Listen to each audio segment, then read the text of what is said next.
C'est un plaisir de vous accueillir, surtout pour notre première projection débat pour l'ASBL FreeAct. FreeAct, qui est une association de communication audiovisuelle spécialisée dans le social et l'environnement. Voilà, nous allons échanger ce soir sur la société civile dans le secteur de l'aide à la jeunesse. Et bien sûr, nous avons le plaisir d'accueillir un très grand invité parmi nous, qui a eu l'amabilité d'être là et nous offrir de son temps. Voilà, sur les projections que nous allons regarder et les thèmes que nous allons aborder. Monsieur Charles Tampaka, dont je demande d'applaudir pour lui, s'il vous plaît. Il est docteur en droit de l'homme et développement à l'université de Namur et de Saint-Louis, et il est aussi également avocat au barreau de Bruxelles.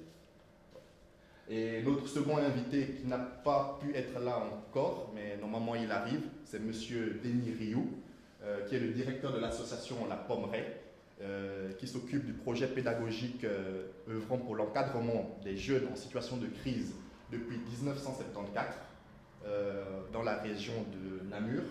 Voilà.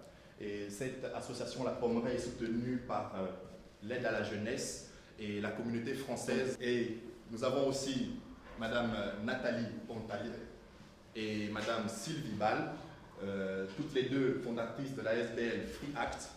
Donc je vous demande pour la première d'applaudir Madame Nathalie Pontalier. Déjà, merci d'être venu pour cette première soirée de projection débat de l'association FreeAct, donc, comme Richard vous a dit, qui est une association de communication sociale et environnementale qui a été créée en 2013. Donc nos premières actions, on les a faites à Libreville, donc mon pays d'origine. Et l'idée pour nous, c'était de mettre en lumière tout ce qu'il y a comme action au niveau des ONG et des associations dans le secteur de l'environnemental et du social. Et on a choisi vraiment ces secteurs-là parce que la majorité de ces associations font un travail énorme au niveau de la société civile. Et malheureusement, elles n'ont pas toujours les moyens pour pouvoir communiquer sur leurs actions ou alors de sensibiliser la population. Donc concrètement, on travaille sur 3 axes. Donc comme acte qui est de proposer tout ce qui est reportage et spot aux associations. Une deuxième thématique qui est de faire des documentaires pour les associations, donc pour des problématiques sociétales. Et un troisième axe qui est du acte, qui est vraiment de permettre aux populations les plus vulnérables de pouvoir s'exprimer et en leur donnant la possibilité d'avoir accès à l'outil audiovisuel. Donc c'est leur permettre de faire leur propre film. Alors vous dire aussi que la date du 16 juin n'est pas anodine. On l'a choisi par rapport à la Journée internationale de l'enfant africain qui a été instaurée le 16 juin 1991 en mémoire aux massacres qui ont été perpétrés à Soweto dans les années 1971. Donc voilà. Que dire d'autre? Vraiment vous remercier. Et ce qu'on voudrait surtout, c'est qu'il y ait un échange, parce que l'idée c'est que voilà, c'est pas juste une histoire d'Afrique ou une histoire d'Europe. Je pense que tout ce qui est problématique au niveau de la société se retrouve autant en Europe qu'ici. Donc vraiment, ce qu'on souhaite, c'est vraiment une soirée d'échange et de partage. Voilà. Donc sans plus tarder, je vais céder la parole au premier intervenant. Merci.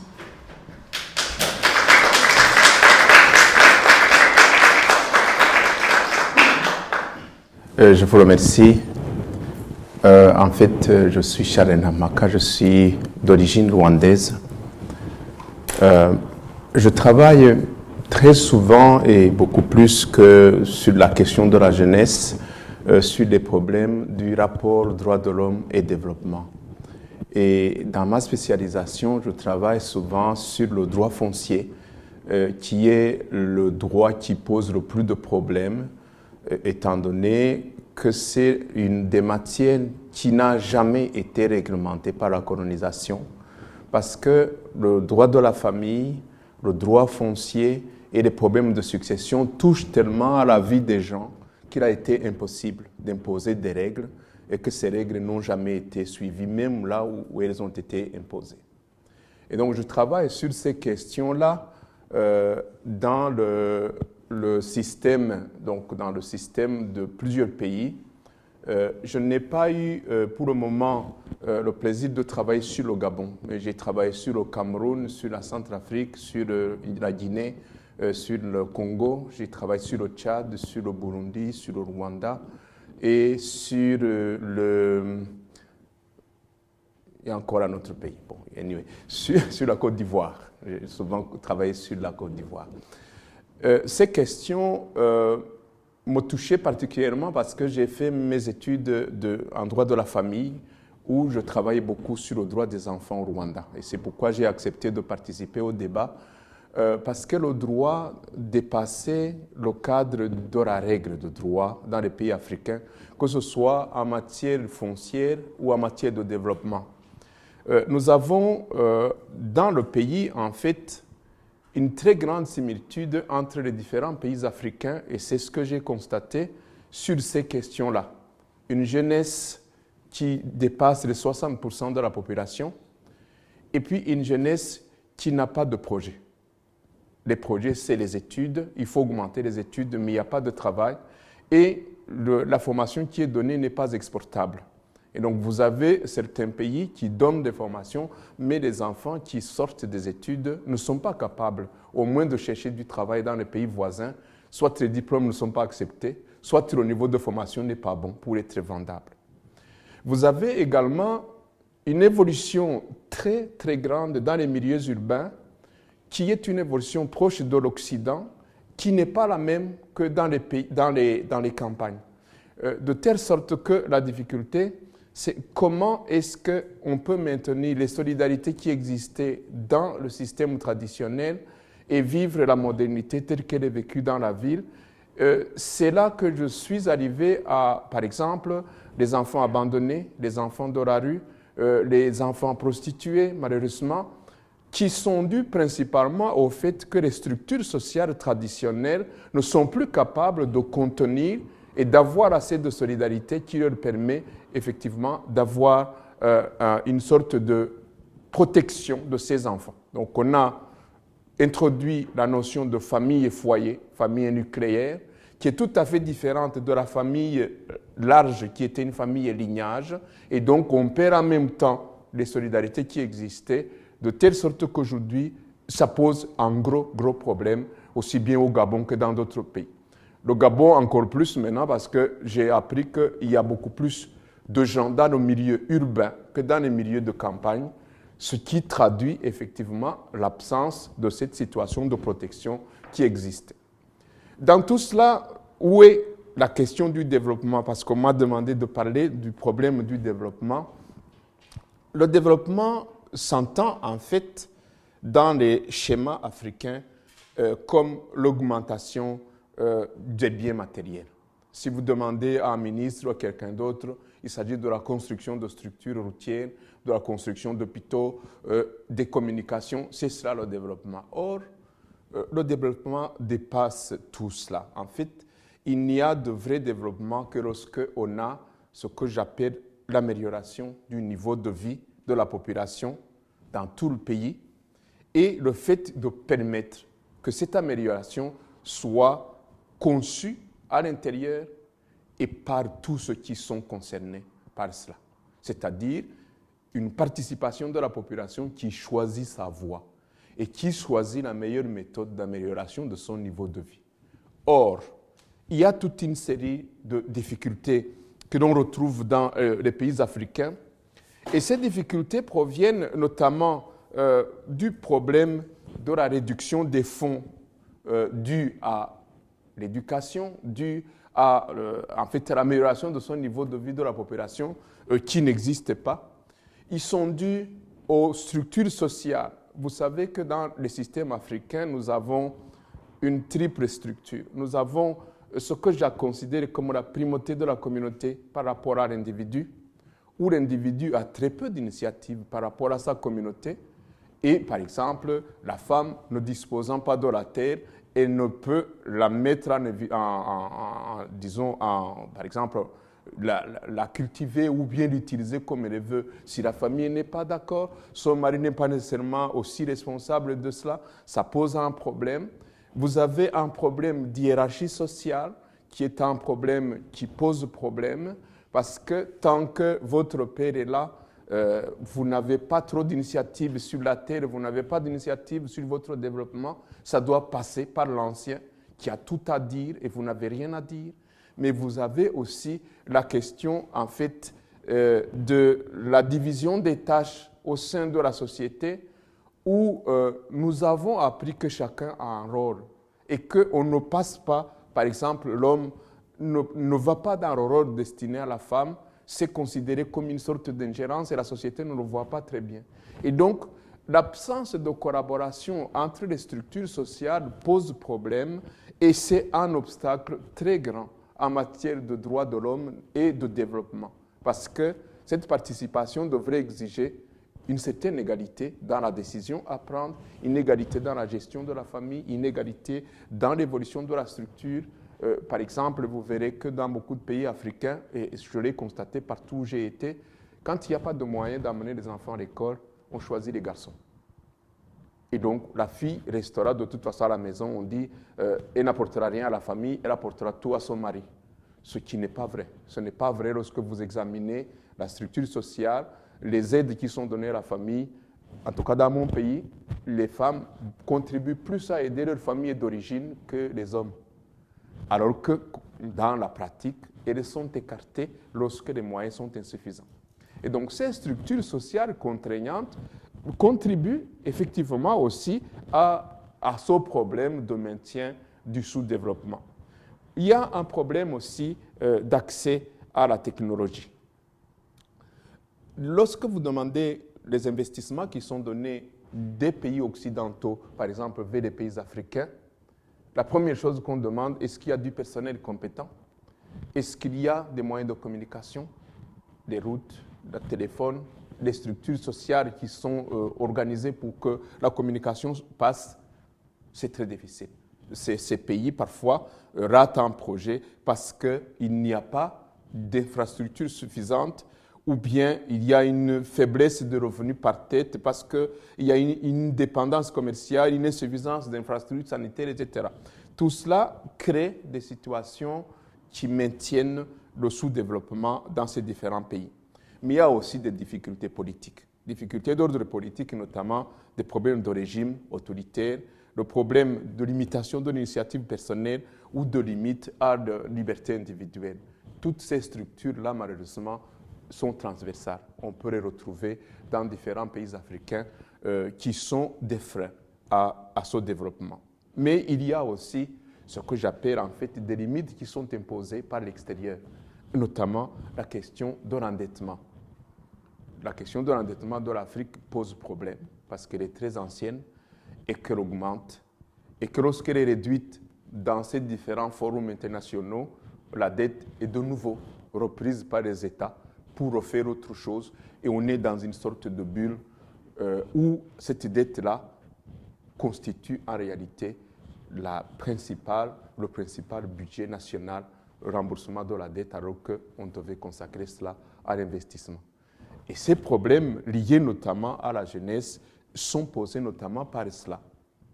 Mais il y a aussi la question des contrôles des prix, où vous avez un problème, un pays comme le Gabon qui produit du pétrole, qui a du bois.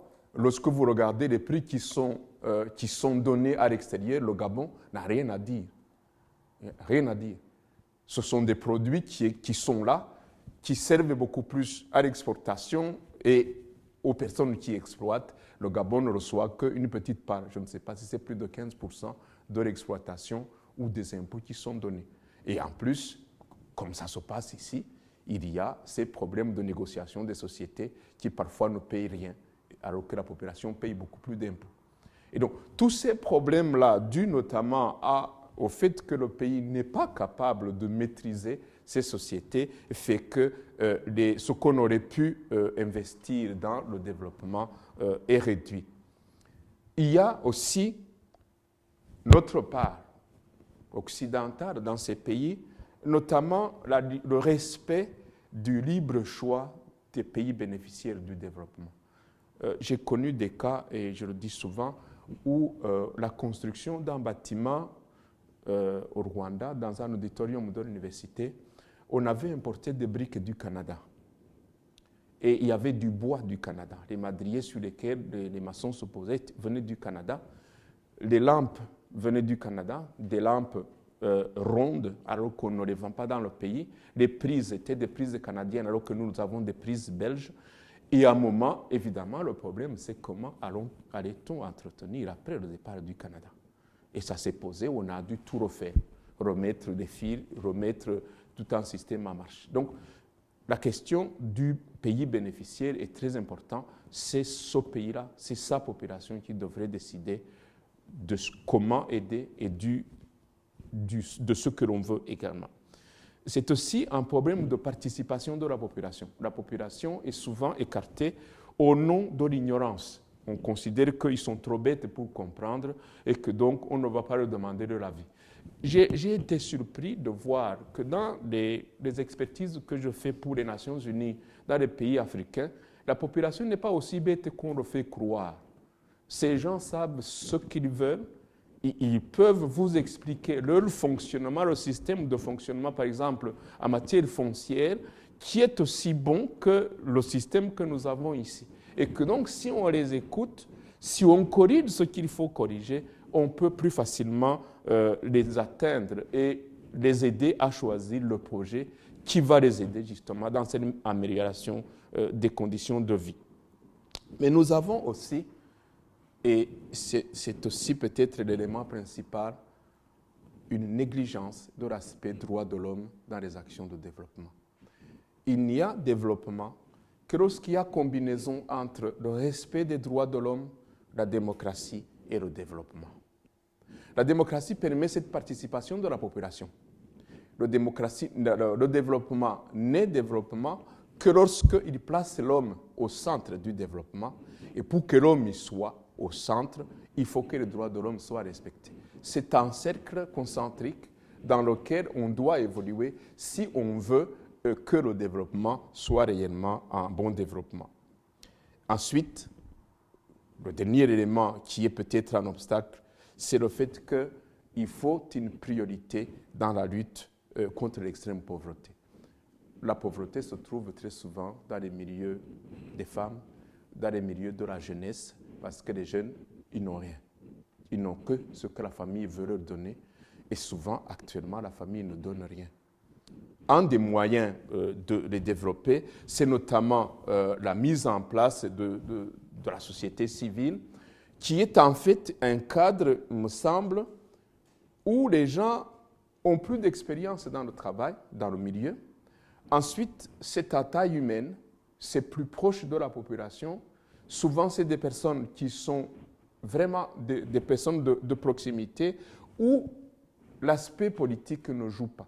Parce que la plus grosse difficulté, c'est que souvent les gens se mettent ensemble par ethnie, par groupe, par parti politique, et que l'ONG de développement ou de la société civile forme en fait une sorte de centre où tout le monde peut se retrouver sans accent politique, sans accent tribal ou ethnique. Et donc, son rôle dans les activités de développement, c'est surtout la conscientisation et l'éducation de la population à s'assumer, à remplir un devoir, à défendre ses droits en tant que citoyen et citoyenne. C'est aussi de promouvoir les libertés et œuvrer finalement à l'existence d'un état de droit. Donc c'est important que la société civile joue ce rôle-là. Mais évidemment, selon la déclaration du millénaire, on a aussi une triple mission. C'est la participation, notamment à l'élaboration des stratégies de développement. C'est le fait de fournir un certain nombre de services, mais c'est aussi d'observer de manière vigilante et de veiller à ce que les droits de l'homme soient concrétisés dans les engagements qui sont pris. Son rôle, évidemment, c'est un rôle de suppléance. Son rôle-là est joué par l'État en principe. C'est l'État qui doit veiller au développement du pays. C'est l'État qui doit veiller à ce qu'il y ait un développement, mais aussi la mise en place des droits de l'homme. Même si les ONG de la société civile font de la vigilance, ce qui est important, c'est que son rôle reste un rôle de suppléance. Ce n'est pas le remplacement de l'État. L'État est premier responsable de toutes les actions. Et la suppléance se fait, dans mon expérience, souvent en matière d'éducation. C'est là où l'État est souvent peu fourni ou peut-être n'a pas assez de moyens pour s'occuper de l'éducation, que ce soit l'éducation formelle qui est donnée dans les écoles ou alors l'éducation informelle que vous, comme ONG, vous pouvez donner, ne fût-ce que l'éducation aux droits de l'homme, ne fût-ce que l'éducation à s'assumer, ne fût-ce que l'éducation à prendre en main sa destinée. Mais c'est aussi les ONG de santé où l'on trouve le moins d'investissement des États. Moins d'investissement parce que la plupart de ces États africains ont été soumis au programme d'ajustement structurel. Et ces programmes-là ont souvent pour objet de réduire les dépenses de l'État et d'augmenter d'une manière macroéconomique les revenus de l'extérieur, d'importer moins, d'exporter plus et d'avoir des devises. Mais dans quel domaine est-ce qu'on réduit les investissements? C'est dans l'éducation, c'est malheureusement dans la santé, c'est dans la défense des droits de l'homme, où vous n'aurez pas de financement des États pour défendre les droits de l'homme parce que les États considèrent qu'en fait les défenseurs des droits de l'homme, c'est surtout une sorte de perturbateurs qui sont là pour gêner les actions de l'État et donc il n'y aura pas d'investissement. La société civile devrait pouvoir mettre sa main là-dedans et poursuivre les actions. Parce que dans la plupart des cas, mon expérience, c'est que ce qui viole les droits de l'homme, c'est souvent les plus proches, les plus hauts dans l'échelle du pouvoir. Un grand obstacle, évidemment, c'est que l'État a d'autres objectifs que la société civile. L'État veut consolider son pouvoir, veut organiser les services et les actions de prestige, alors que le plus souvent, l'action de l'ONG, c'est surtout d'investir dans l'action sociale et de permettre l'amélioration des conditions de vie de la population. Le seul élément, évidemment, des ONG comme la vôtre, c'est toujours malheureusement une forte dépendance de l'aide de l'extérieur. Et cette dépendance est très désagréable parce que celui qui vous aide vous dit également ce que vous pouvez faire. En vous disant ce que vous pouvez faire, vous avez des limites. Et ces limites-là vont vous obliger à tenir une ligne qui n'est pas nécessairement la ligne qui respecte la culture et les valeurs sociales du pays dans lequel vous œuvrez. Et c'était mon cheval de bataille en certains moments parce que je considérais que vous ne pouvez pas développer une personne si vous ne tenez pas compte de sa culture et de ses propres valeurs.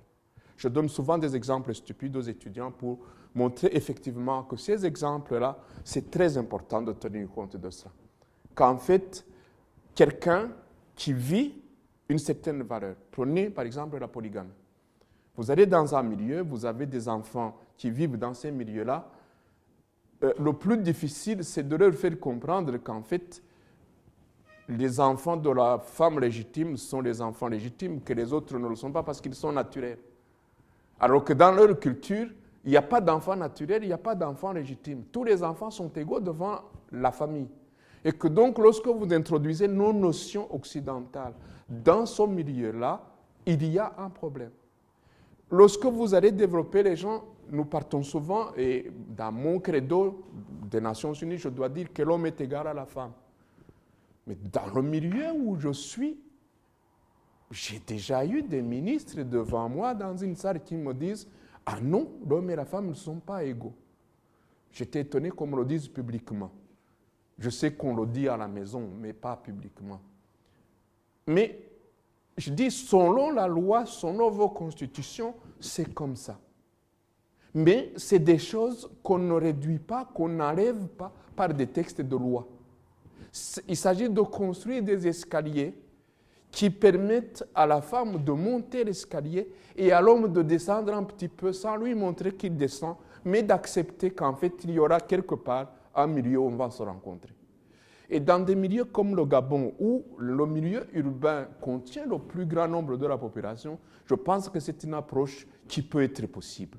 Parce que dans les milieux urbains, il y a une sorte de proximité avec l'étranger, une acceptation plus facile de changement de ses valeurs et d'accepter que la femme peut aussi être un apport très important dans la famille. Ce qui n'est pas une approche simple dans d'autres milieux, ou le milieu de campagne, où l'homme a un rôle, la femme a un rôle, et on ne peut pas sortir de son rôle impunément. Donc, l'aspect culturel semble être un élément très important dans l'approche que l'on doit faire avec les ONG. Il reste à ce que les gens qui les aident puissent leur faciliter la tâche dans ce domaine-là. Mais il y a aussi que l'État est partout. Où que vous alliez, je donnais cours de droit de la famille à l'Université du Rwanda, mais j'avais beaucoup de problèmes parce que lorsque vous critiquez un projet de droit de la famille qui n'a rien à voir avec la politique, tout est politisé.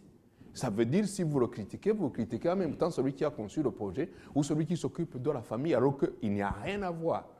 Donc, ça demande aussi une approche de l'État, une approche prudente. Ça veut dire une critique constructive, mais qui doit tenir compte aussi du milieu et de ce que vit le milieu et de comment le régime fonctionne. Donc, l'approche de la société civile devra se faire en toute prudence en tenant compte justement de ces facteurs. On ne facilite pas la tâche dans ces pays, notamment par l'absence d'une presse indépendante. Lorsqu'on compare avec les milieux ici, on se rend compte que le vécu des ONG est aussi facilité par la presse indépendante qui peut vous permettre de comprendre, de faire des analyses, de proposer des alternatives, ce que nous n'avons pas. On a souvent une presse qui se dit indépendante, mais qui est beaucoup plus une presse d'opposants contre l'État, mais qui n'est pas une presse d'analyse, qui vous permet de comprendre ce qui se passe et de prendre votre position. Vous devez prendre la position de la presse ou alors vous n'en avez pas d'autre. Et donc, ça ne vous facilite pas la tâche en tant que société civile. Mais aussi, il y a un autre problème, c'est aussi l'absence d'opposition, de véritable opposition. J'ai souvent vécu des situations en Afrique où l'opposition, c'est de dire simplement que le chef quitte, que moi je m'y mette. Mais après, vous dites, mais pour faire quoi? La question ne se pose pas, c'est que l'autre doit partir parce qu'il est là depuis trop longtemps.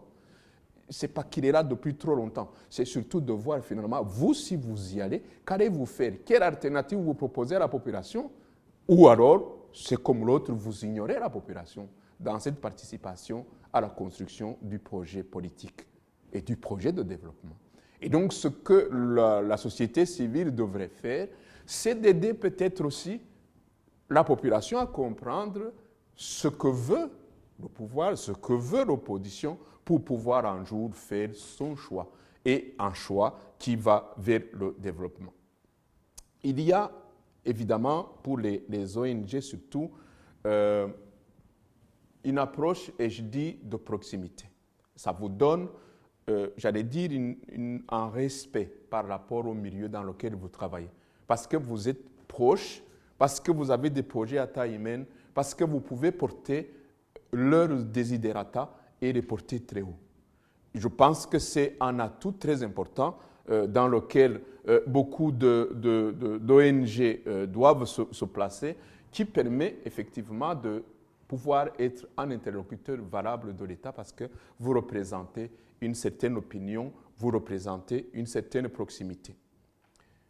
Il faut encore évidemment que les lois reconnaissent la place de ces ONG. Il faut qu'au moins la loi puisse vous protéger et puisse vous donner cette place de pouvoir être interlocuteur écouté de l'État.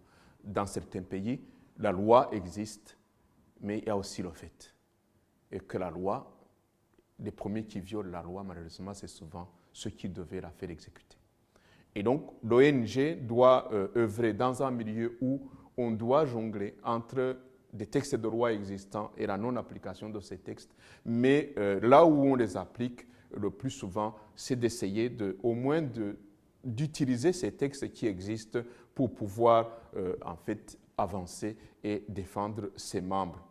Mais malheureusement, parfois, certains membres de la société civile, notamment ce qui concerne les droits de l'homme, sont victimes de certaines attaques dans certains pays.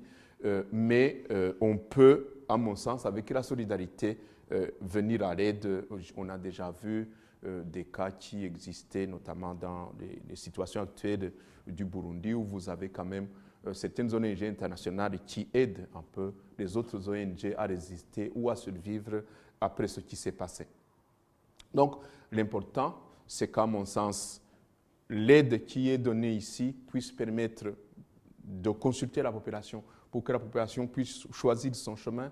C'est aussi que l'aide qui vient ici soit pas seulement l'aide matérielle, mais aussi une aide d'appui en cas de problème, ce qui permettra à ces personnes-là d'œuvrer dans une certaine confiance. Le développement, à mon sens, en tout ce qui concerne en tout cas la jeunesse, parce que c'est là la question qui se pose. Les jeunes représentent 60% de la population. Ils représentent donc finalement la partie la plus importante de la population et c'est la moins nantie en ce qui concerne les projets de développement. Vous verrez que leur projet, c'est le projet d'éducation, c'est les études et peut-être dans ce que vous pensez faire, c'est peut-être voir et après. Et après, qu'est-ce qu'ils vont faire, qu'est-ce qu'ils vont devenir après ces études, parce que moins il y aura de travail pour ces jeunes, plus il y aura des tentatives de l'évolution. Quand je vois les rébellions et les groupes de rébellion, l'utilisation de la jeunesse, ça pose la question de savoir est-ce que ces jeunes ont une alternative autre que la Kalachnikov. Et peut-être que dans votre ONG, c'est ça qu'il faut faire pour donner espoir à ces jeunes qui demain devront abandonner la Kalachnikov, mais pour un avenir meilleur. Voilà, je voudrais savoir si vous aurez des questions par rapport à ce qui a déjà été dit jusqu'à présent. Donc je vous invite à surtout pas hésiter. Eh bien, moi j'en ai une, parce que vous avez cité plein de choses qui devraient être faites, surtout en Afrique, mais dans le méli-mélo des ASBL qui existent déjà en Afrique, pourquoi, malgré les objectifs qui se fixent, pourquoi jusqu'à présent on ne voit toujours pas les résultats probants, ce qu'ils nous promettent?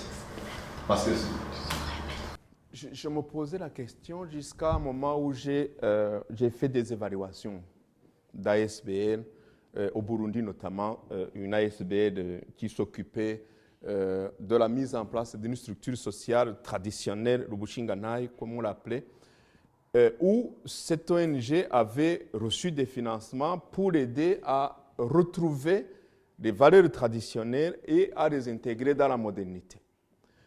Je me suis rendu compte que l'ONG qui était très bonne sur un projet de développement avait déraillé vers une sorte de projet politique, où on se rend compte qu'on en fait ce que les responsables veulent en faire. Ça, c'est un aspect. Il y a un autre aspect, c'est ce que j'ai dit, c'est que le pouvoir est souvent en fait opposé à l'action de l'ONG, ne lui facilite pas la tâche. Donc, il y a ou bien l'engagement des personnes qui ont initié l'ONG, qui ne sont pas convaincus eux-mêmes, qui font du travail, ils font une ONG pour avoir du travail, ou alors il y a l'État qui s'y oppose parce que l'État ne veut pas justement de cette force alternative qui contrebalance les actions qui sont menées. ça c'est pour le cas pour les ONG qui n'ont pas une grande force, un grand pouvoir. Ah, il y en a peu qui ont du pouvoir. Les ONG qui sont soutenues par les États, pourquoi eux ils arrivent à rien? Ah, mais pour le soutien de l'État, justement, c'est malheureux parce que lorsqu'ils sont soutenus, c'est qu'ils sont dans la ligne de l'État. Ils ne peuvent pas être soutenus s'ils ne sont pas dans la politique de l'État. Et donc, très souvent, ils sont obligés de faire allégeance à l'État pour pouvoir continuer à fonctionner, pour pouvoir bénéficier des aides dont ils bénéficient. Ils soutiennent bien l'éducation, ils soutiennent bien... Oui, mais ils ne sont pas, par exemple, si vous voyez des ONG d'éducation, c'est les églises. C'est souvent des associations qui font des écoles, qui font une éducation informelle. Là, ça fonctionne. mais ça fonctionne uniquement dans l'aspect éducation. Mais vous ne verrez pas, par exemple, des ONG qui font des alternatives réelles à l'État et qui disent « c'est ça qu'on doit faire ». Souvent, on n'ose pas. On n'ose pas, parce que c'est dangereux pour la vie des responsables. Je n'en ai pas vu qui osent réellement s'affronter à l'État. Sauf, il y a des ONG des droits de l'homme, mais ça dépend de ceux qui les dirigent et des risques qu'ils acceptent de prendre. Tant qu'on n'a pas un système démocratique dans ces pays africains, il y a un risque de prendre des positions contre les actions de l'État. Vous avez parlé qu'un des problèmes, c'était le libre choix des donateurs, et c'était un peu flou dans ma tête. Vous avez parlé du Canada, j'ai fort bien compris le problème des prises et autres suivis des dons. Oui. Mais je n'ai pas bien compris votre point, si vous estimez que ce sont les populations locales qui doivent choisir leurs donateurs ou les populations du Canada qui... Enfin, je n'ai pas bien compris en fait le point que vous faisiez. Est-ce que vous pourriez réexpliquer? Donc, moi je considère que l'idéal, c'est que la population bénéficiaire du projet puisse être consultée d'abord sur la priorité de ce projet. Si c'est ça qui est prioritaire pour eux, si c'est ça qui est le plus important. Deuxièmement, il y a parmi ces gens-là des personnes qui sont capables de renseigner celui qui finance le développement du matériel qu'il doit utiliser, qui est un matériel qu'on peut retrouver dans le cas où il faudra après reprendre le projet. Dans le cas du Canada, le Canada a apporté de l'aide à l'Université du Rwanda en leur construisant un auditorium avec tout. Tout a été apporté, mais après on a dû redétruire parce qu'on n'avait pas le matériel pour les frais récurrents après le départ du Canada. Et donc pour moi, c'est très important de consulter la population sur ce qu'elle veut. Et c'est important que ce soit le pays ou l'ONG locale qui maîtrise la portée du projet, qu'est-ce qu'on doit faire, même si il doit être évidemment aussi dans la ligne de l'ONG qui aide. Mais dans tous les cas, pour moi, si on est au centre du développement et si la participation active, pour moi, s'entend comme la participation à l'élaboration du projet, à son suivi et à son évaluation. Autrement, on n'est pas dans le développement droit de l'homme, tel que défini en 1986 par la Déclaration du droit au développement. Dans la mesure où il y a peu d'alternatives, à savoir soit c'est l'État qui subventionne, mais ça implique effectivement une approbation politique et donc une ligne de conduite politique, soit on va faire appel à des donneurs étrangers, mais là encore on est dans une crise, que ce soit ici en Belgique où il y a aussi des subventions qui commencent à sauter, il y a aussi pas mal, l'aide au développement est en train de diminuer en termes enfin voilà, il y a des coupures dans les budgets d'aide au développement. Qu'est-ce qu'on peut envisager comme alternative pour continuer finalement à ce que la société civile puisse avoir sa place, alors qu'on sait que toutes les subventions sont en train de diminuer et qu'il y a des réels risques que la société civile disparaisse, non pas parce qu'elle n'a pas sa place, mais parce qu'il n'y a plus de financement pour qu'elle fonctionne. C'est un constat dramatique parce que même ici, les ASBR disparaissent progressivement parce qu'ils ne sont plus financés. Donc c'est le même problème ici. Pourtant, dans la déclaration du millénaire, on avait demandé aux États disposant de moyens de pouvoir mettre à la disposition au moins 0,7% de leur produit intérieur brut pour aider ces pays à se développer. Ce n'est pas fait. Il y a très peu de pays qui le font. Et j'ai malheureusement constaté que même ceux qui le font, 60% de ce qui est donné au moins reste dans le pays de départ. Pas pour les ONG, mais pour l'aide des États. Parce qu'il faut envoyer des coopérants, il faut envoyer du matériel, il faut la gestion du projet, etc. En réalité, il n'y a que 40% ou même moins, selon les pays qui arrivent sur terrain. Donc, dans la situation actuelle, l'ancienne option, et je pense que c'est aussi l'option belge actuellement, c'est d'aider les petites ONG ou d'autres sur place pour qu'ils puissent apprendre en fait à trouver les moyens locaux. C'est surtout ça qu'il faut faire actuellement parce que ça ne va jamais revenir en arrière. J'ai l'impression qu'il n'y aura plus de retour en arrière, de refinancement des ONG au niveau national. Donc l'idée, c'est de dire qu'il faut utiliser le peu qu'il y a pour trouver des moyens d'investissement qui permettront de pouvoir continuer à survivre malgré l'aide extérieure. Parce que cette aide-là, elle ne va pas rester. Je ne suis pas convaincu qu'elle va rester. Je travaille souvent pour le PNUD et la FAO. Je constate que la FAO utilise les fonds européens qui sont destinés aux pays pour les utiliser à payer ses fonctionnaires, à payer tout le fonctionnement et aussi à envoyer des experts sur le terrain, à travailler sur le terrain. Mais le jour où l'Union européenne ne va plus les donner, eux aussi vont réduire leur personnel, ils ne feront plus rien. Moi, j'avais toujours cru que c'était ça le développement, qu'eux apportaient les fonds, mais ce n'est pas vrai. Ils utilisent les fonds donnés par d'autres. Et donc, pour les ONG, malheureusement, c'est une situation qui va être de plus en plus difficile, où il me semble que l'idéal, c'est d'arriver à partir d'aujourd'hui, à leur apprendre à essayer de créer des revenus de ces ONG et à vivre selon les moyens locaux. Je ne vois pas d'autres possibilités. Un autre enjeu important, c'est donc la démocratisation de la gestion des problématiques par les citoyens eux-mêmes, et donc qu'ils puissent reprendre du pouvoir et de l'implication dans les problématiques qui les concernent.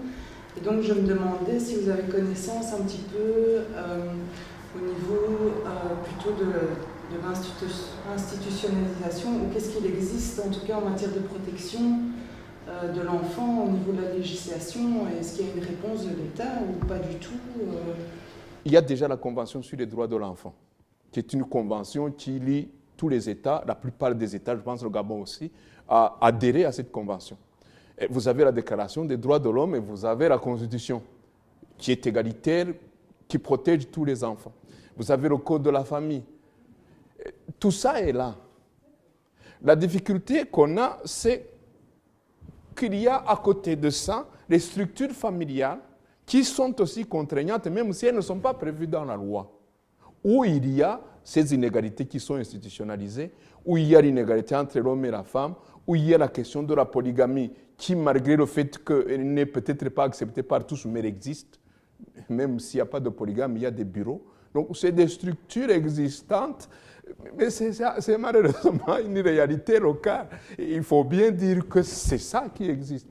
Et donc, les lois sont là, mais pour que ces lois puissent fonctionner, il faut que le parquet, le service du parquet, du procureur de la République, puisse sanctionner en cas de violation des droits de l'enfant. Il faut que les enfants de la rue puissent être considérés comme les enfants de l'État. Selon la loi, les enfants qui n'ont pas de parents sont placés sous tutelle de l'État. Mais combien de pays africains ont des enfants sous tutelle? Je n'en ai pas vu. Je ne sais pas si vous en connaissez.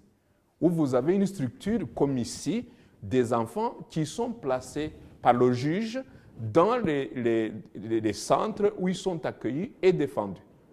Donc, ça serait... Il manque le garant, et malheureusement, le garant, c'est l'État qui est défaillant. Là, il y a... Mais oui, là, il me semble qu'il y a une brèche de la société civile qui devrait pouvoir s'occuper de ces cas parce qu'il y en a de plus en plus. Quand vous regardez les enfants soldats, mais qui sont ces enfants soldats? C'est des orphelins, c'est des enfants qui sont partis. Quand j'ai regardé ce qu'on appelait les milices du Rwanda en 1994, c'était les laveurs de voitures, c'était les taxis-motos, c'était tous les enfants qui étaient dans la rue. Ce sont les gardiens de nuit qui étaient là, qui ont été recrutés en leur disant « on vous donne de l'argent et une Kalachnikov et vous allez régler vos problèmes ». Mais bien malheureusement, ils les ont réglés sur 1 million de morts. Mais dans les pays africains, quand vous regardez les milieux urbains, quand vous regardez les enfants de la rue, il y en a beaucoup et c'est partout. Pourquoi il y a ces enfants? C'est parce que la structure de l'État n'a pas réussi à reprendre. Il y a une obligation scolaire. Les conventions disent que tous ces enfants doivent être à l'école. Mais qui sont à l'école? Il faut demander à l'État parce que l'État n'a pas construit ces écoles. L'État n'a pas obligé les enfants, n'a pas sanctionné les parents qui n'envoient pas ces enfants à l'école. Et donc, en cascade, on ne les sanctionne pas. Et donc, ils ne vont pas à l'école, ils vont dans les structures qui leur facilitent la vie, la drogue et les structures militaires des opposants. Et ce que moi je crains, c'est que dans les pays où il y a moins d'encadrement de ces jeunes, il y aura de plus en plus de guerres civiles. Parce que ces enfants n'ayant rien à faire, ils vont se mettre dans les rébellions à gauche, à droite. Et c'est ce qu'on trouve au Congo aujourd'hui, tous ces enfants qui se font massacrer, les enfants soldats, c'est ce qu'on trouve en Centrafrique, c'est ce qu'on retrouve au Tchad, c'est ce qu'on retrouve au nord du Cameroun, et vous n'êtes pas très loin de là-bas, au Gabon.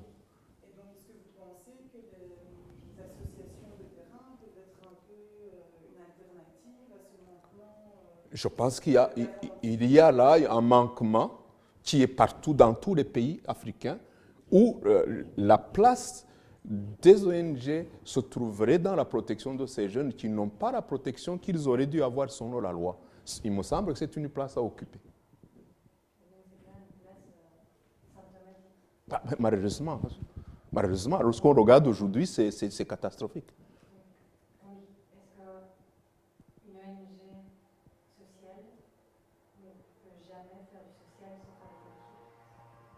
Pardon, une ONG? Une ONG sociale ne peut jamais faire du social sans faire de